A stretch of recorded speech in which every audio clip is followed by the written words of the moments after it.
Di dalam sebuah kampung kecil, ada seorang hakim bernama Amin.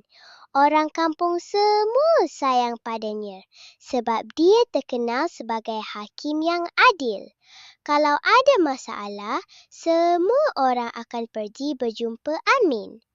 Pada suatu petang, Rania dan Ali berlari ke rumah Amin. Di tangan Rania ada sebiji buah apel. Amin, Amin, kata Rania. Saya jumpa apel ni dulu. Jadi, apel ni saya yang punya kan? Cepat-cepat Ali menyampuk. Salah tu. Saya yang kutip dulu. Jadi, saya yang punya.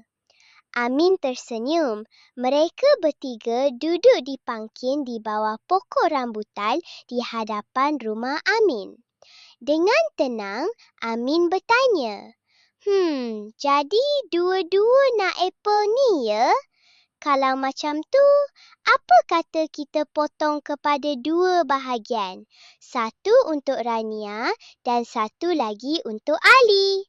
Mereka berdua mengangguk perlahan.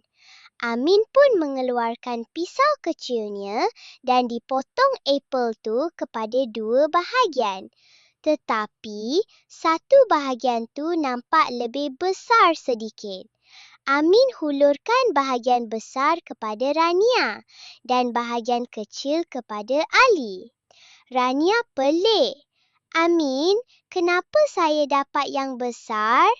Amin tersenyum. Sebab tadi Ali cakap dia dah makan sebiji apel sebelum datang ke sini. Tapi Rania belum makan apa-apa lagi. Jadi, biarlah Rania dapat lebih sikit. Itu baru adil namanya. Ali mengangguk perlahan sambil tersenyum. Betul tu Amin, berkongsi lebih baik daripada bergaduh. Amin tersenyum puas. Begitulah yang Allah ajar kita, berlaku adil walaupun ianya susah.